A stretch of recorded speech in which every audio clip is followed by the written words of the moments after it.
Kita beranjak ke ranah hukum, Saudara. Kejaksaan Agung membantah ada prinsip tebang pilih dalam memutuskan status tersangka mantan Menteri Perdagangan Thomas Lembong.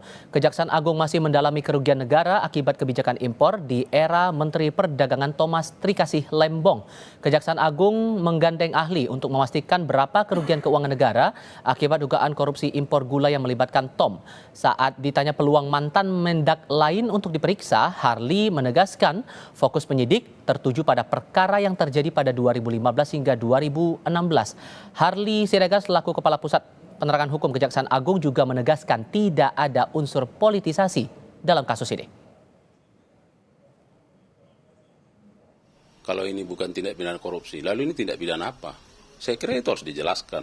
Ya. Jadi cuma karena mengeluarkan Kami tidak mau berandai-andai soal menyelesaikan perkara ini, dan sekarang seperti yang sudah disampaikan setidaknya ada 90 orang saksi yang sudah diperiksa, termasuk di dalamnya juga ada ahli, dan sekarang sedang dihitung kerugian keuangan negaranya. Kan seolah-olah bahwa ada politisasi, dan kita sudah sampaikan di mana politisasinya. Tidak ada politisasi di sini, ini murni penegakan hukum. Di lain pihak, Indonesia Corruption Watch atau ICW mendorong Kejaksaan Agung tak sekadar menjabarkan kronologi umum atas perkara korupsi impor gula yang menjerat mantan Menteri Perdagangan Thomas Trikasih Lembong. Koordinator Divisi Korupsi Politik ICW, Egy Primayoga, meminta Kejaksaan Agung menjabarkan jerat pidana dan kaitannya dengan kesalahan tersangka. ICW menekankan tak semua kerugian negara dapat dikategorikan sebagai perbuatan korupsi. Kejaksaan di sini perlu melihat juga ada impor-impor yang dilakukan pasca 2015 dan 2016, sehingga kejaksaan di sini perlu menelusuri dugaan keterlibatan ataupun juga potensi keterlibatan dari aktor-aktor lainnya pasca 2015 dan 2016. Peraturan Menteri Perdagangan nomor 117 tahun 2015 mengatur pembatasan impor gula. Dalam aturan ini, menurut pasal 15, impor harus mendapat persetujuan menteri. Aturan itu kemudian berubah menjadi dilarang untuk gula tertentu berdasarkan Permendak nomor 18 tahun 2021 yang merupakan turunan dari peraturan pemerintah nomor 19 tahun 2021 dan juga Undang-Undang Cipta Kerja. Menurut data yang kami kutip dari Badan Pusat Statistik, sepanjang 2015 hingga 2023, impor gula ke Indonesia dari berbagai negara di kisaran 3 hingga 5 juta ton. Impor tertinggi terjadi pada tahun 2022 dengan jumlah 6 juta ton.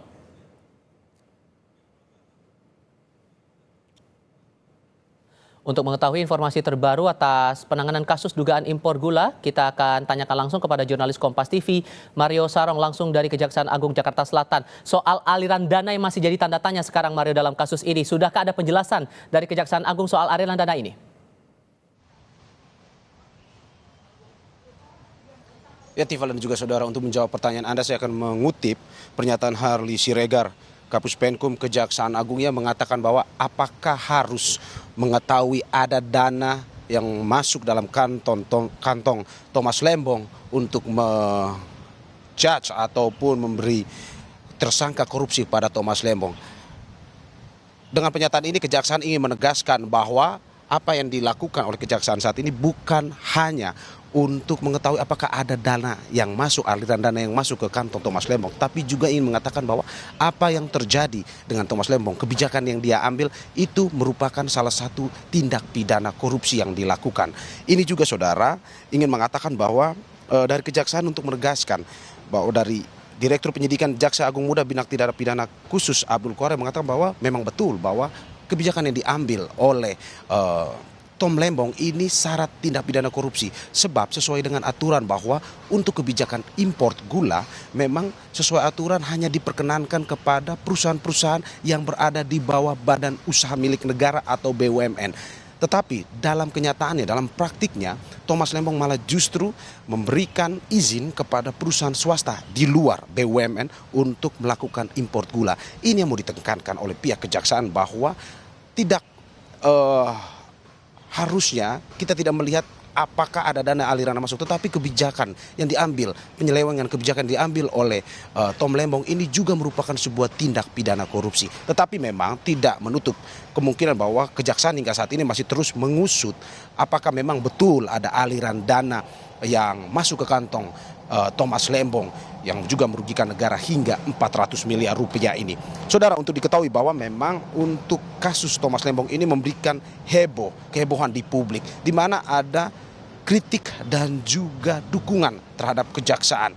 Seperti Anda sudah dengarkan bahwa kritik datang dari Indonesia Corruption Watch yang mengatakan bahwa seharusnya dengan tersangkanya Thomas Lembong ini, kejaksaan harus menjabarkan apa saja pasal yang tentunya menjerat Thomas Lembong dan juga kesalahan apa sebenarnya yang harus didetailkan, kesalahan apa yang dibuat oleh Thomas Lembong sehingga dia harus dijerat dengan menjadi tersangka korupsi impor gula ini. Itu yang dikritik oleh ICW, tetapi juga langsung dijawab oleh pihak kejaksaan yang mempertanyakan bahwa untuk ICW sendiri sebenarnya apa pasal yang memang harusnya disematkan pada Thomas Lembong dengan kasus yang menimpanya ini. Itu adalah kritik dan juga jawaban dari pihak kejaksaan dan juga berbagai elemen LSM dan juga pihak lain yang mengkritik dengan kasus korupsi yang terjadi pada Thomas Lembong ini.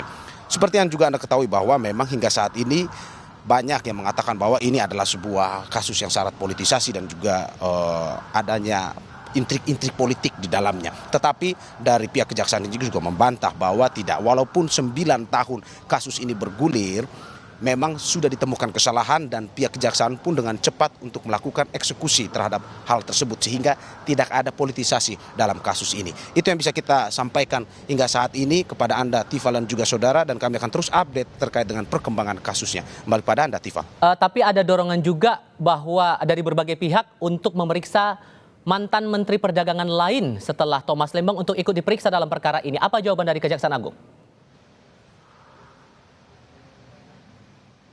Ya, hingga saat ini Tifa dan juga saudara, memang dari pihak Kejaksaan Agung tidak menutup kemungkinan untuk memeriksa Menteri Perdagangan lain selain Thomas Lembong yang diduga ikut dalam pengambilan kebijakan tersebut. Itu ya update yang tadi dikatakan oleh Kapus Penkum Kejaksaan Agung Harry Siregar, bahwa mereka tidak menutup kemungkinan untuk memeriksa terus ada oknum-oknum lain. Tapi hingga saat ini mereka akan fokus ke wilayah atau ranah pemerintahan yang dulunya dipimpin oleh Thomas Lembong pada tahun 2015 ketika Thomas Lembong masih menjabat sebagai Menteri Perdagangan. Sehingga hingga saat ini kita masih terus ikuti update dan juga perkembangan dari kasus ini. Balik pada Anda, Tifal.